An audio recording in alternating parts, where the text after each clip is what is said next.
Good evening, everybody. We're going to go ahead and get started. I'm Brett Deason, and thank you for coming tonight. We had a lot of conflicts with different meetings, and the TxDOT meeting was tonight. The school board meeting got moved over, so thank you for everybody coming out. I know the weather's also a question as well too, but we're glad you're here. We're going to start off this evening with a word of prayer. So if you'll please rise, and we'll also have a pledge directly after that. Our Heavenly Father, Lord, we're thankful for this day. We're thankful for the freedoms you give us to gather here and without consequence, and to be able to express our freedoms and our values. And we just pray that everyone here has a great week and is safe and is safe from any storm and free from any storm damage. Help us as we go through this meeting. Help us in our cause. In Christ's name, amen. I pledge allegiance to the flag of the United States of America and to the republic for which it stands, one nation under God, indivisible, with liberty and justice for all. Honor the Texas flag. I pledge allegiance to thee, Texas, one state under God, one and indivisible. So we've got a few updates from tonight, and tonight we've got Nancy Alana, who's going to speak on the history and importance of Flag Day, and then following her we'll have Kylee Peterson with the Kids Armor of Hope tonight, kind of give an update on that charity here as well too. Can you hear me? Okay, I'm sorry. I'll say that again.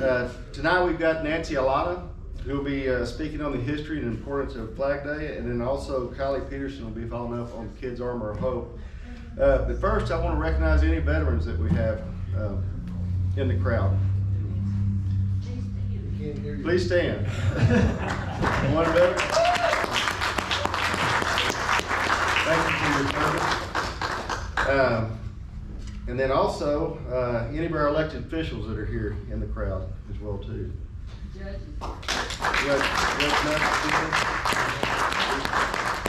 And then Mr. Jack Wilson back here as well too. So first I want to introduce Nancy Alana. I have Nancy come up and talk about the American flag.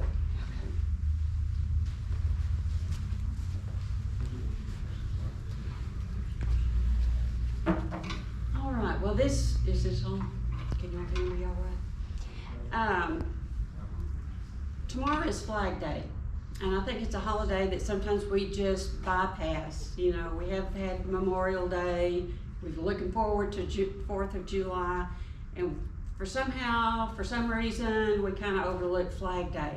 So I thought it was important that we take just a few minutes tonight to talk about Flag Day, and I wanted to give you just a little bit of history about it. Several years ago, we had a Democratic president who was traveling around the world apologizing for America. You remember that? I think there were a bunch of us that got upset, and it was during that time that I realized that if I were still a teacher in the classroom, I could present to my students a unit on pride in America and patriotism. If I were still a principal, I could ask my teachers to do that in the classroom. But as a retired educator, I didn't have the ability to stand before a group of kids and educate them about the flag. And so I really thought about what I could do. So I came up with the idea of writing a book, and it is a book primarily for 4th grade through 7th grade. And the title of the book is The Lost Treasure of Lincoln County. It actually takes place in Lincoln, North Carolina, because that's where my ancestors settled. And one of the other things I wanted to do was talk about an immigrant family who came to America and why they came to America and what it was like when they came to America. And so I just took the story of my family coming to America, and that is included in this book. So I have gone around to schools, and in the classrooms I'm able to present this book. We talk to the kids about flag etiquette. We talk about how to fold a flag, and I invite some students up to the front of the room, and I show them how to fold the flag, and they demonstrate that for the group. We talk about veterans. We talk about the sacrifices that the veterans make. And that is the way that I am able to still work with our young folks in school and tell them more about pride in America and patriotism. But really and truly, that should be the responsibility of all of us. It's not just the teacher in the classroom who needs to talk about pride in America and patriotism. It needs to be each one of us. And if you have children or grandchildren, it should be your responsibility to sit down and talk with them about the flag and why it is important. So as I was preparing for tonight, I thought, well, I looked up the information on Flag Day, and I thought, well, shoot, I've got it right here in this book. So I'm going to read to you just a little bit about Flag Day as it's presented in this book. All right, it says, the Stars and Stripes of the American flag originated as a result of a resolution adopted by the Marine Committee of the Second Continental Congress. Folks, that was a long time ago. June 14th, 1777. That's how long Flag Day has been in effect. Now, was it always celebrated? No, it wasn't. The resolution read, resolved that the flag of the United States be 13 stripes, alternate red and white, that the Union be 13 stars, white in a blue field representing a new constellation. Now think about that. The stars on a dark background, and it's representing a constellation.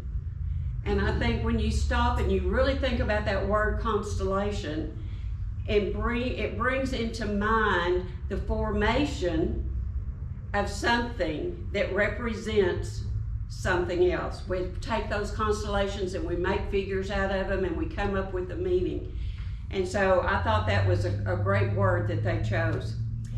The main character in this book is named Jonas.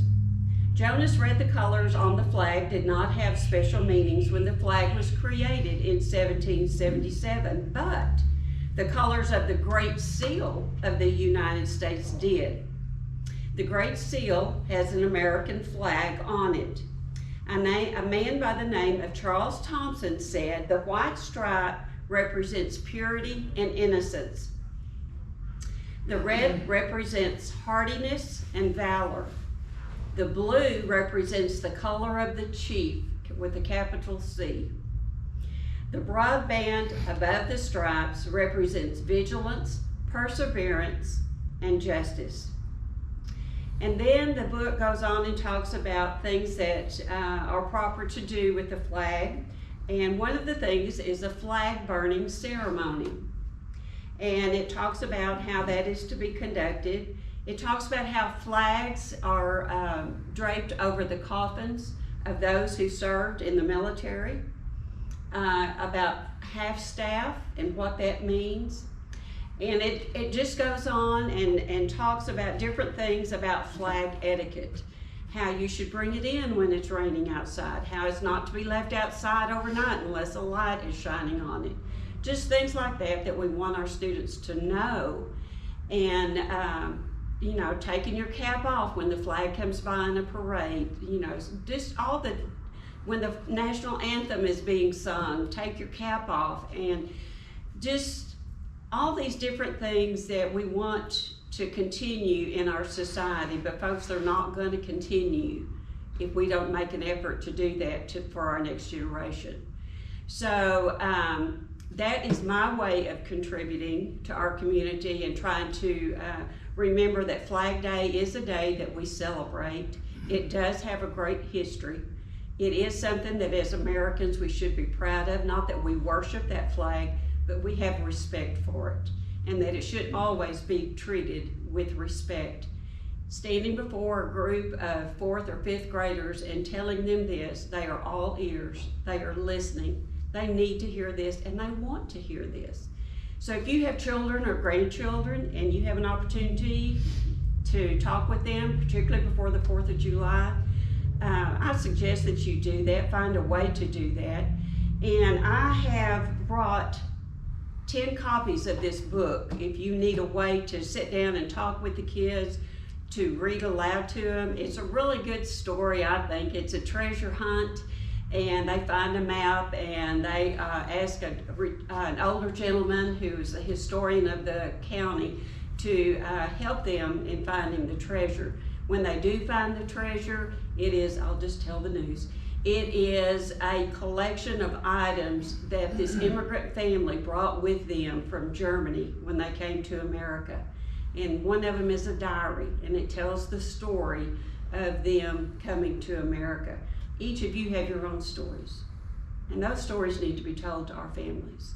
You know, the oral history is so important.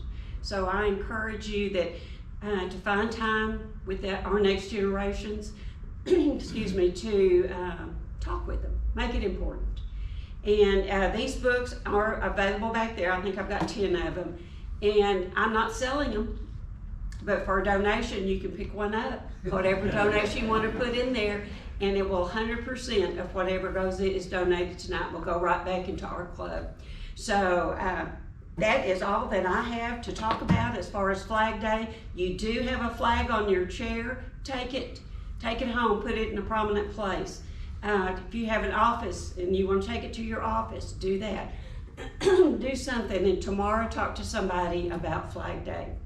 Now it is my honor to present to you Kylee Peterson. Come on up, Kylee. Nancy, before, you know that Memorial Language is having a celebration. Oh yeah, that's right. And on the courthouse. That was discussed in the Commissioners Court meeting this morning, and given permission that 2 flags at the gazebo will have the 13 stars.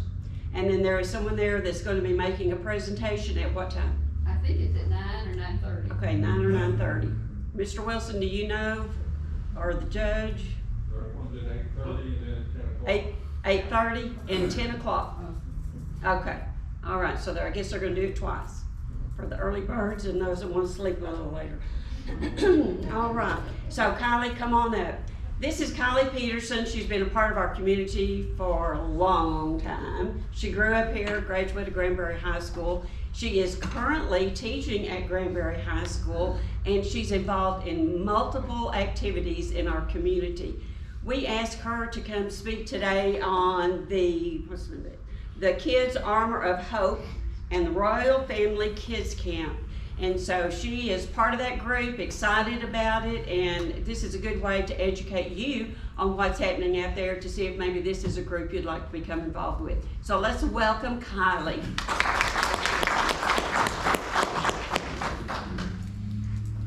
All right, I may not need this. My teacher voice has been in retirement for 2 weeks, so who knows? It could come back. All right. Probably won't even use it. All right, like she said, my name is Kylee Peterson. I've been part of Kids Armor of Hope since we started in 2009. To start us off, I'm gonna start and make it really uncomfortable, okay? If you know anything about children and Kids Armor of Hope, we service children that have been abused. Abuse is not fun to talk about, but I'm gonna make it really uncomfortable for a while.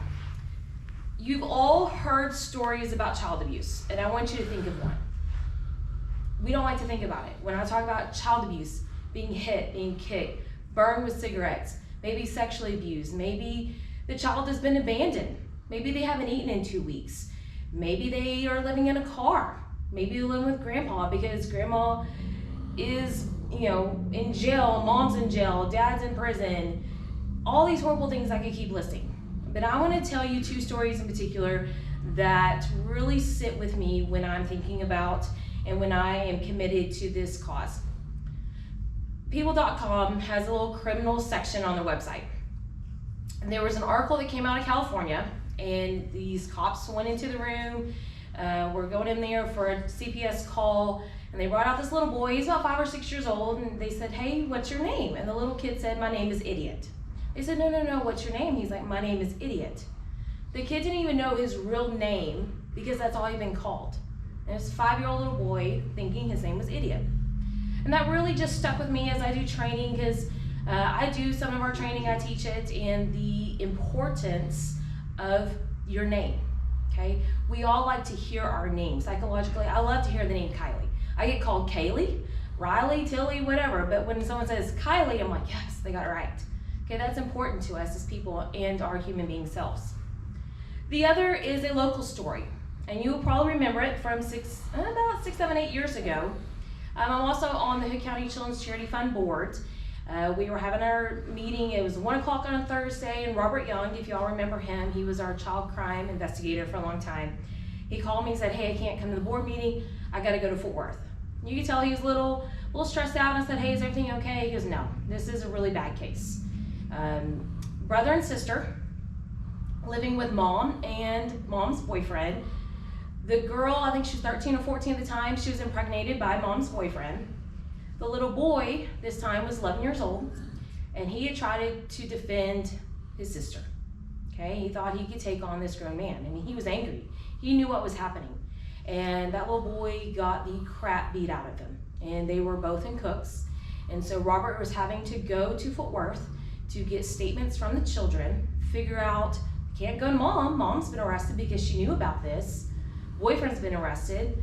Can't go stay with dad because there's got to be a CPS case. So what do you do? Okay. And of course, when he told me that, my heart sank. And I thought, oh, man, I really wish there's something I could do. I prayed. I hope there's something that I can do. And that was probably end of April, beginning of May. And this time we are in deep organization for Royal Family Kids Camp, and I'll talk about that in a second.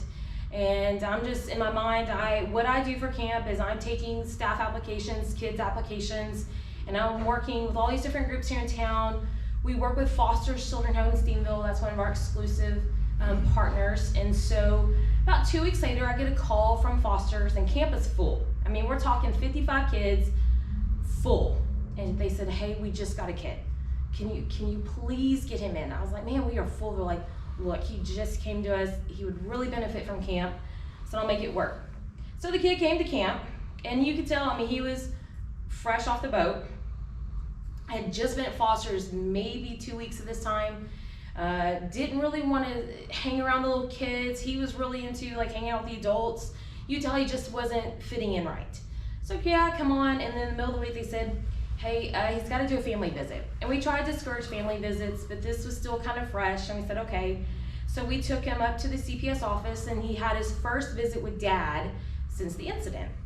So he comes back, and he's just not himself. And we typically see this. And he's just, he's not rambunctious, he's just off. And we have all those days that we are just off. And finally, I was like, hey, like, you just want to take a little break and, you know, not play with the kids? He's like, yeah, I just want to sit in the golf cart. That's fine.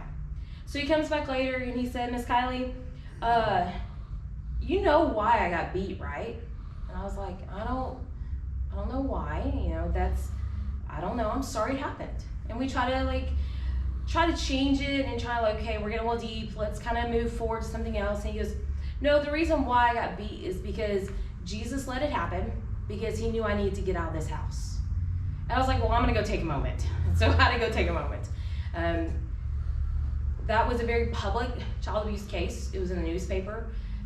Boyfriend, mom, both went to prison. Mom was a educator in Grammar ISD. And I think of that little kid a lot. I have his handprint. He painted it and put it on a piece of paper, and I have it at my house to remind myself why I do what I do, because it gets heavy. You don't want to talk about child abuse. I hope I've kind of made you uncomfortable. I hope some of you may know about the case I talked about, because it happens every day in Hood County. We're not exempt from child abuse. Just because we give to these events, we volunteer, doesn't make it stop. So that's what Kids Armor of Hope, that's what we do, is we provide hope. So a little bit about Kids Armor of Hope. We started in 2009. It kind of was a spin-off from the Granbury Church of Christ. In 2001, the Granbury Church of Christ franchised the Royal Family Kids Camp. Royal Family Kids Camp is based out of California, started in 1984 by Wayne and Diane Tesh. And same thing, a child abuse case came through their church. He was a youth minister there. They said, we've got to do something. So he created this camp, and they're all over the country, and our church franchised the camp down in Granbury. We hosted our first camp in Glen Rose, okay, and then we had like 21 kids that year, and we started growing outside the church. Like, it was just too big, the funding it requires, the volunteers it requires, and so in 2009, we formed Kids Armor of Hope. You probably know Mark Hackney, Jeff Jeffries, myself, Rob Christian, and some others. We formed, and then that way we could take in donations and kind of operate outside of the umbrella of the church. So we are now in our 22nd year. This is actually my 21st. I started when I was 18. I became a camp counselor, and then about 10 years later I became a camp director, and so that's what I do, is I go around and I get people to come, recruit, hopefully maybe raise some money, but really tell the story of our kids. That is the hardest part. So Royal Family Kids Camp, just to give you a little idea, how many of you ever went to summer camp? Okay, when you were at the camp, you were probably in a cabin with like 10 other kids and one counselor, and you just kind of ran around camp, and you kind of maybe went fishing, maybe did some crafts, flipped a canoe, all the above. Our camp is designed for 6 to 11 years old, and our ratio is 1 counselor per 2 campers, and then you're partnered with another camper counselor duo, okay? We are really big on one-on-one attention. Again, that name, saying their name, and really being involved with the child and making them feel like they are a person, okay? A lot of times they are coming to our camp, they're in foster care, they're in a foster home, they maybe live with grandma or whatever the situation may be, okay? Maybe they are the one taking care of their little siblings. They're 9 years old and they're taking care of a 5-year-old, a 4-year-old. Maybe they are living with mom and it's just not a great situation. We've had all these unique situations. So they get to come to camp and they get to be a kid for a week. So they meet us at the Church of Christ, we check them in, we're playing songs, and most of these kids are like, what the heck am I signed up for? They're like, these people are way too happy. They're singing, no. We've had kids go hide underneath cars. We've had kids hide in the bathroom. They are not coming out. And they're like, these people are weird. And so we finally coaxed them. They're like, you're still weird. So we put them on a bus, right? And then we go on to camp, and then they drive into the camp, and there's these counselors, and they have their posters, and they're screaming like, yay. These kids are like, y'all are even weirder. Like, where am I at? Get me out. And so the camp counselor's like, hey, Johnny, so glad you're here. We're gonna have the best week ever. And the kid is like, you're crazy. And for the full rest of Monday, this kid is like, you're crazy. Y'all are crazy. Why are you so happy? Don't you know what's happened to me? I know what's happened to that person because they're in the same foster home as me. Why are we happy? Okay? And about Tuesday, they wake up and the same thing, like happy songs, and they get a full breakfast. They can eat as much as they want. For the first time, they have as many servings of eggs and biscuits as they want. And they will literally eat till they're sick. Because you know what? Food is plentiful. They don't have to hoard food. They get to just eat and be full. And someone picks up their plate for them and takes it to the washing window for them. About Tuesday around lunch, they're like, okay, these people are safe. And they bring down their guard. And we do arts and crafts, we swim. If you want the counselor to stand on a chair and dance and sing, guess what? I've stood on a chair and danced and sang. I'm not a really good singer or dancer, but I did it because the kid wanted to laugh. That's fine. We play games, and the kids always win. They always win. I have thrown so many bad passes. I have fake sprained my ankle so many times so the kid can win. Then at night, we have just playtime. These kids actually get to play. That's something that they are not used to, just going outside, having a basketball that is aired up. They make every goal. They make every soccer goal. They make every point. Your counselors are losers that week. And then on Wednesday, we wake up, same thing. Okay, the kid is enjoying it. They're having the best time of their lives. Counselors are cool. Their guards are down. They're just being a kid. Wednesday night, we do something really special. We have a birthday party. Most of these kids have never had a birthday party before. Some of them come to camp not even knowing their ages. I know it because I look at the application. I'm like, well, you're 9 years old. They're like, I don't know. So we have a birthday party, and they get clothes and basketballs and nail polish and hair accessories and frisbees that get thrown on the roof, and we have to get them off the roof. And they just get to have a birthday party, and they get to play with their toys. A lot of times they'll open the box, they'll look at it, pack it back up, and they'll hand it to me. And no, that's yours. They're like, no, I can't take this home because so-and-so is gonna take it away from me. Or, you know what, my foster mom is just gonna sell it for money. And we try to convince them, you know what, this is your box for 1 week. This is your box that you get to destroy every toy you want. You want more? We'll go get you more. And by the end of the week, they're like, okay, I can take it. I can take it with me. But some of them will leave it there or give their toys away because they know when they get in the van, those toys are gonna be destroyed or taken away. On Thursday, again, we just play, we have fun. Friday, they know they're going home. So they start shutting down. They start moving away from their counselor, maybe going with another counselor. They tell you you're stupid. I hate you. You're awful. Don't you know who you are? Don't you know you're just letting me back into this home? It's a rough day for counselors. It's a rough day. But by the end, when we come back to the church, we do a slideshow. They get an album of pictures. Most of these kids don't have pictures of themselves. They don't have baby pictures because, again, either no one took them or they're not where they are from. They're not from their origin. So they get an album of their pictures of them diving off the pool, arts and crafts, being goofy, them and their counselors, them and the fishermen. They get to just have fun and they get to take their photo albums with you. They also get a blanket. And most of them, even after they've grown, they will still tell us, I have my blanket from camp. Because blanket is security, and that's something that they get to take with them from foster home to foster home to foster home. They have their crafts. Again, some of them may be destroyed. Some of them may be left at the church because the foster parent doesn't want them. It's kind of a hard time. But by the end, even though we were awful merely 2 hours ago, the kids are just crying because they don't want to leave. This was their safe place. This is the place that they got to be a kid, that they got heard their name over and over and over again. This is a place where they got hope. So we put them on the buses, on the vans. We've had to call CPS after that several times.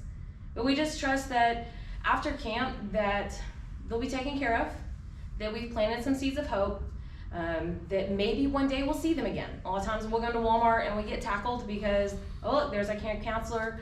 Now that I'm at the high school, I see several of my campers, and some of them get that look when they are walking the halls a little stoned, not gonna lie.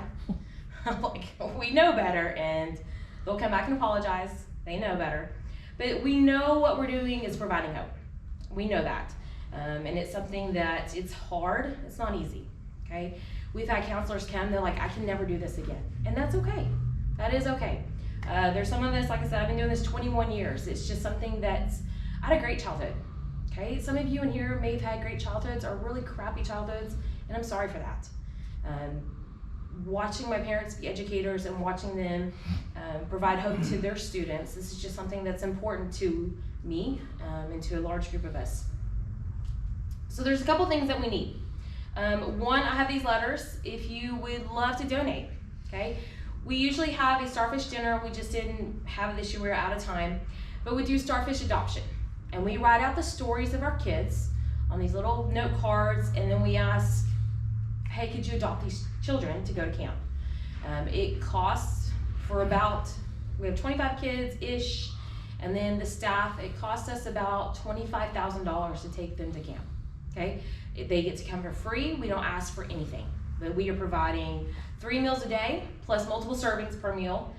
We do, again, crafts. We get them clothes. A lot of them will come with a trash bag or the clothes on their back because they just got picked up out of the home the night before. They have nothing. We provide bedding, clothes. We've pulled out pillows that were black from mold. And they're like, it's my favorite pillow. I'm like, not anymore because I'm burning it. It's just a week that whatever they need, we take care of. We also need staff. This is an overnight camp, and so we need counselors, full-time counselors, to just come and be their friends, okay? If you're thinking, well, you know what, I'm 60, I can't, Gene Durant, if y'all know Gene Durant, we had to force him to stop being a full-time counselor 2 years ago. And that man is like 85, 86, but he still gets up every morning and does his push-ups and his coffee. So you can't combat that. So if you have kids, okay, they've got to be 18. If you have grandkids, we really need them because if I don't have counselors, I have to turn kids away, okay? And I'm at that point where I'm starting to have to turn away boy campers because I don't have enough counselors. If you're thinking, well, I'm a full-time job, I don't really have a vacation, oh, that's fine. That's fine. Tony Mobley does a great job at relief counseling, and him and Kathy come out every year. Brett comes out, and it's just 2 hours a night from 6 to 8 p.m. That's all I'm asking is you come out on Monday, Tuesday, Wednesday, Thursday nights from 6 to 8, and you provide a break for my full-time counselors. All you're doing is watching them fish, throw a football. That's all you're doing for 2 hours. Okay, while my counselors get a break because they're with their kids 22 hours a day. Maybe you're thinking, you know what, I'm not really good at fishing or being the kind of relief. Maybe you're a morning person. Great. We need help with arts and crafts. We need people to come and just pour into these kids. And you know, craft time is one of the hardest times because they're not used to getting free reign to create something. Okay? They're not told, hey, that was a really good picture. Okay? It may look like crap. Okay? We have a lot of breakdowns because they're like, I can't do this. Yes, you can. Stop. Let's do this together. And so we have craft ladies that walk them through every craft and encourage them along the way. Maybe you're like, you know what? I've got hours here or there. I really can't commit to one position. Great. Grandmas, grandpas, aunts, uncles. We are trying to build the royal family, okay, like a family unit. And grandmas and grandpas are really good at coming out and be like, you are awesome. Okay, you are great. Let me just, hey, cast a line, let's see how you do. Let's throw a football, let's see how bad grandpa can do. And you're just going out there and you're encouraging them. Aunts and uncles, same thing, just coming out and being an extra body to help kids, encourage. Inevitably, as we're traveling through camp, maybe going to cafeteria from this place, that place, we have like the fastest kid and the slowest kid in the same cabin, and we just need people to like herd them down the road. So there's always things that we need. So again, if you can give financially, great. If you can give your time, even better. That's what we really need. Child abuse is not going away, okay? It's not. We are trying to break the cycle of child abuse, but if you know anything about child abuse, you know that it's a learned behavior, okay? They learn it from somewhere, whether it happened to them or they witnessed it. So we have to teach them how to break that. Are we doing it? Yes, we are, okay? Do we do it for every child? No, okay? That is one thing we can't always track. We can't track where kids go in the system. After camp, a lot of times we lose contact, especially if they're at Foster's home in Stephenville. They're in and out, maybe going to a placement, adoption. We do have families that we keep track. We've known the families for 20 years. And we do get to see those kids graduate from high school. We get to celebrate with them. But a lot of times we don't know where they end up, okay? And we are trusting God. We are hoping that we've planted some seed, that we've given them some hope, and that one day they'll look back at camp and say, yep, those people loved me, okay? And that is the hardest thing, is putting them in a truck, in a van. A couple years ago, I had this little girl. She was really behind in her skills, so I formed a connection with her. It was a lot of work, and I had put her in a van. It was an old Astro rusty van. The middle seat had been taken out, and then you have the back seat. And in the middle was all of his machine and tools and a rear tire, and I had put 4 kids in that van.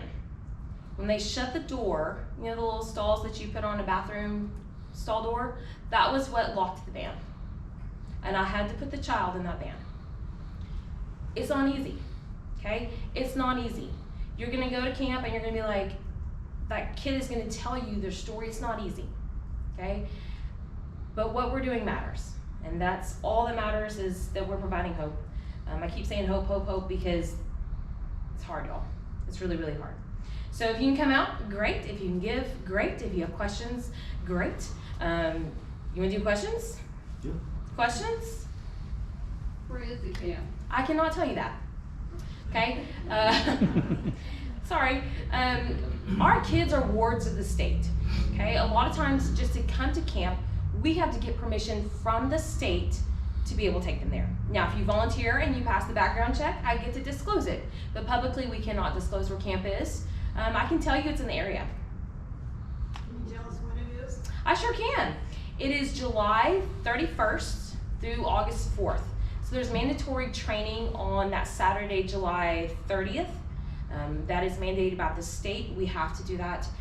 So if you're full-time, you have to come for the full 8 hours. If you're new, you have to come for the full 8 hours.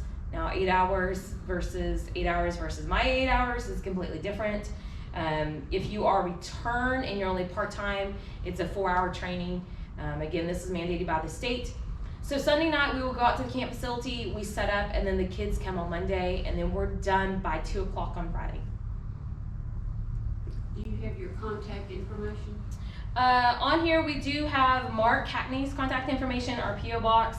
So if you want to send money or call Mark, if you have questions or you want to volunteer, of course, I can give you the links for the applications. I can talk to you more. I know there's some hesitancy on, is this right for me? I really want to. I would love to just talk to you and hear your concerns, hear your thoughts, because a lot of times it's hard, okay? We all have different backgrounds, and I run into that a lot of like, I want to give back, but maybe it's just not the right time for you. Or maybe I'm just gonna twist your arm and make you. I'm really good at doing that. So, whatever you need. What other questions?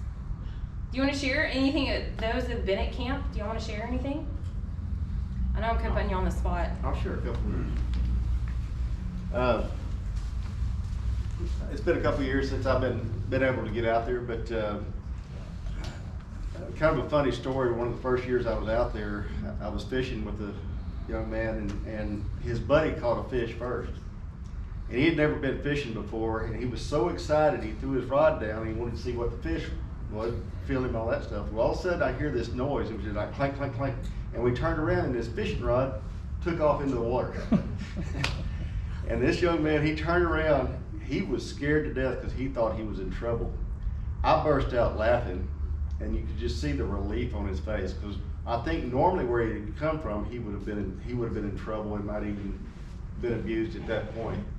And so he had a great time the rest of the week. That was kind of one funny story there. And then I know Kylie's gonna remember this name, but there was a kid named JB. And JB he liked to challenge people. And Tony, I don't know if you were out there when JB was around or not, but this is when I knew we were really making an impact on kids. And at the end of camp, and I was just a relief counselor. I was going out 2 hours a night, 3 hours a night. I was helping them fish and then helping them get to bed and things like that as well too. But at the end of the week, when my last night I was there, I told JB, I said, you better study hard and make good grades. Well, next year, I show up at camp as a relief counselor, and mind you, I'd only interacted with this kid 8 hours of his life.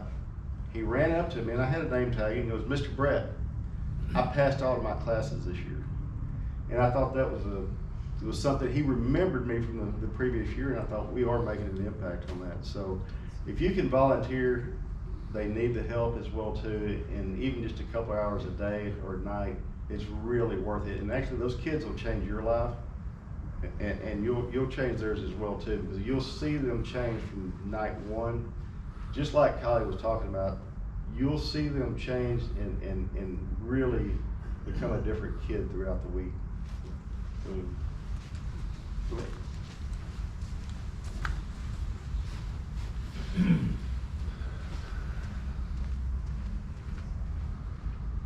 My goodness. I asked my wife if she wanted to come up here because she does relief counseling with me. We've done it for several years, and she said she was afraid she'd cry. And I may too. For those of you that want to help or it's in the back of your mind, do it. These kids need you. You don't know the impact you make. You may never know until they approach you somewhere, some random place. And some of these kids, quite frankly, several years later, you kind of remember them when they were this tall, now they're this tall. You make a difference. And if you don't think you'll have fun, you are sadly mistaken. You'll enjoy it. It's good to see kids being kids when you know they come from a really rough spot. And some of the people in this room came from that same spot. So help these people out. Mention what it costs to sponsor a child, and I bet we can do, if we want to get a couple of people together to sponsor one, we can do that too, right? So to sponsor a kid, it's $300. That is, again, covering their food for the week, covering shirts. We put them in colored shirts so we can, if we see, we have runners, Okay, that is when they're fight, flight, or freeze moments. And when they are taking off the other side of camp, we can identify them as one of ours before we have to go rodeo them in. So of course, food, shirts, canteen snacks. Again, if we have to go buy them clothes or bedding, whatever that may be. And it also covers the food for their counselor for the week. What is the makeup between boys and girls? So we try to do half and half, but the trends are kind of shifting where we're seeing more boys at camp than we are girls. So right now I've got 6 girls on it for camp, but I have 14 boys. That's just, every year's a little bit different. We're just seeing more boys at this point. Can they go to camp every year until they max out on the age? Yes, so we have kids that will go from 6 to 11. We get them when they're babies until they are 6 years old, or 11 years old. We have a lot of return campers, so if you see, more than likely, if they are from Granbury, they do come back year after year. Of course, Foster's and Steenville, they have a little bit of transition, so their kids aren't always from Hood County. We primarily go after kids that are from Hood, Erath, and Somerville counties. Okay, that's what the CPS office here services, so that's what we service. There are other rural family kids camps in the Metroplex, so you may have heard of Our Father's Children or Trinity Kids out of Arlington. They are their own nonprofit just like we are, but they are servicing the Metroplex, so we kind of keep and service our kids in our area. What's the maximum number of kids you? Since we are changing locations this year, we are having to change our facility, 30 kids max. But again, I can't take any more boys. That's the thing. So again, I'm at 14 boys. I don't have counselors for 14 boys. So I would love to get a few more volunteers. I know it's full time. I know that's hard. I know sleeping in a bunk is not fun. I get it. But you know what? For 5 nights for these kids, it's okay. It's okay. Okay, thank you again. I'm proud I didn't cry either, but like they've each talked about, Soto. Soto is a story of the one. We all have those stories. It's the story of that one kid, and I've kind of said, you know what, this is gonna be my last year at camp. I've said that for multiple years. I can't. Okay, I've got several Sotos, like the little boy I told you about. That's why we do it. It's not for the fame, it's not for the glory. It's to provide hope. So thank you for letting me hopefully tug on your heart and hopefully get you to camp.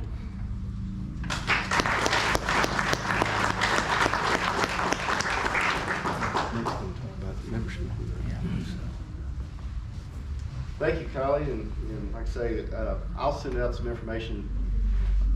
I'm gonna get used to this one of these days, I promise. So, I'll send out some information about Royal Family Kids Camp, and that way if you've got some interest there along with contacts, I'll send that out via email. And if we don't have your email tonight, please get it to us back there to the ladies in the back.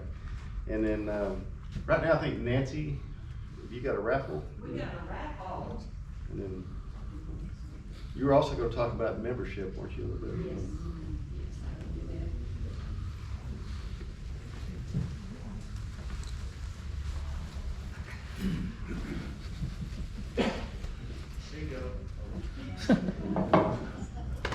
All right. So we're having fun there in the back. I missed what's going on. But we've got a raffle. We've got some caps that we are going to give away. And it says United Republicans of Hood County. And if you don't wear it and you want to hand it off to someone who would, please do. We want to get as many of our logos, things out in the community. We'll continue to do a drawing every time. We're not going to ask for donations for the raffle. It's just something fun that we're going to do. So get your tickets out. We have 2 caps. One goes to the last 3 numbers, 383. Are you serious? Wrong number. No way. 383. All right. Woohoo! Oh my gosh, trouble. All right, and the next one is 379. You're welcome. 379. All right. Congratulations. Thank you. All right. wear those with pride. Get that out in the community. Maybe somebody will ask you about it and you'll have an opportunity to tell them about United Republicans. Our numbers are down tonight. Multiple meetings are being held across the town. We've got school board meeting tonight. Not their usual night, but they had to do this because they'll be going to training next week and not be able to prepare for the board meeting. And TxDOT had a meeting tonight. I understand they're gonna have another one in 2 weeks. Is that correct? Does anybody know for sure? Okay. They really need to talk about, anybody go down 377 this afternoon? It was a mess. It was a real mess. I don't know what happened, if it was an accident or what it was, but it was a mess. Light was flashing red. Oh, is that what it was? It is a mess. Okay. Well, it was a mess, and of course we had the storm last night. We know that a lot of people are cleaning up and taking care of that. Plus we've got bad weather predicted for tonight. So we know that our numbers are down for a reason. I had several people call me. One thing I do want to mention, Republican women will be meeting next Wednesday right here. The meeting starts at 11. You can come just a little bit early if you want and visit. But we will be meeting right here. Nanette Samuelson will be our speaker. She is one of our, I guess she's our newest county commissioner, and she will have an opportunity to speak, and she's also a member of the Republican Women. Ladies, if you would like to join us for Republican Women, please do. We are doing some very positive things in the community, and we would love to have you join us. Membership for tonight, just to let you know, we have about 150 members so far in our group. That is outstanding, and we just need to make sure that people understand we will meet through the summer. So our next meeting is July, whatever, the second Tuesday of the month. Hang on, we're looking. 11. Yeah, the 11th. Okay, July 11th, we will meet right here. We have a few more months left in the year that have not been claimed to be for sponsorship. So Brenda Massengill paid for tonight. So we want to thank Brenda for that. Give her a round of applause. I think she forgot she was doing that. I don't think the judge told her. Oh, that's what it is. Okay. All right. Well, we have some others that have spoken up also, so we appreciate that very much. It costs $300 for us to rent this nice facility. It's a great place to meet, and we appreciate everyone that steps up to be a sponsor. Membership, if you're interested in serving on a committee, be sure and let us know. We need lots of people with positive attitudes that want to volunteer and be a part of what we are trying to accomplish here in this organization. We have people that will be signing up for elections, and then at this beginning in July. So if you're considering running again and haven't announced it, we would like to encourage you to let us know so that we can work with you as you strive to serve our community. We do know that Jack's already announced that he's going to be running. Steve Smith is running for constable. Has anybody else announced? Yes, ma'am? That's been announced, I'm rerunning for tax assessor. Tax assessor, all right. So we've got several, and Sheriff Dees, we almost forgot you. Yes, Sheriff Dees. And so school board elections coming up, and city council. Who's up on city council? Trish. Okay. And I don't know what other things are coming up. Constable, evidently. But anyway, thank you so much for being here and being a member of our group. We want to work together to do good things for our district, our area, our county. People are taking note that we are here and that we are doing good things. So invite your neighbors, your friends to all be here and be a part of what we are accomplishing. Tony. And also, everybody in this group, remember to attend these meetings, because the people that are sitting in this room, they're elected officials, need to look out there and see some people that support them. Absolutely. Because we know sometimes the other folks show up. Yes, yes. All right, You have questions or anything?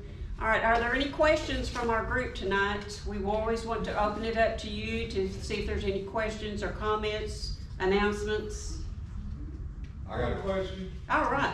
Who would love to bust figures in the face with a rubber ball? Oh, we don't talk about that. I'm serious. Wait. Anybody? Is that the next raffle? No, go ahead. I'm putting together a dodgeball game. And Oh. It's gonna be between them, it could be the whales or the sharks. And it's gonna be a charity event. Yeah, whichever side wins, the money gets to be donated to charity for that side. So that's why I got out of the pool, put my beer down and come down here to see if y'all want to be in it. Are you serious? Bigger, eagle, rubber ball. You can learn a lot from a brick wall and a rubber ball. Okay, I'm not endorsing this activity, but if you're interested, you can see that one up there. I put a post on Facebook the other night that they should put dodgeball back in the schools. People started commented on it. And I talked to the other side and they're willing to, we're always talking about old school and what we used to do. It's time we brought them to the field. Yeah. And they're gonna sign a release, so if Okay. they get knocked out or whatever. What, okay. You know who to talk to. Yes, Nancy, I was gonna ask the judge later, but since he's here, the fire department, the ladies auxiliary, the fire department is doing a float for the 4th of July parade, and they need 20 bales of hay to sit on their float, and they'll give it back to you. And so you're the first one I thought of it. Uh-oh, I see a hand behind you. Jack. Okay. Jack Wilson's gonna give them 20 bales of hay, thank you. Yes, ma'am. I do have one thing to say. My department, the vehicle registration, our drive-through is opening, the 26th of June. Wow. So I have a drive-through and it's opening, it's gonna be right, it's in between, Annex 1 and Annex 3, right in between them. Okay, drive up for the tax department. The vehicle registration. Vehicle registration. Opening June 26th. Okay, marvelous. That's awesome. Anything else for the good of the order? I guess not. You want me to close things out? All right, well, that is our meeting for tonight. We thank you so much for being here. We've got a couple of new folks here, and we're proud to have you. So don't forget, always on the second Tuesday of the month, Wiley Center, 6 o'clock, bring a friend. Thank you.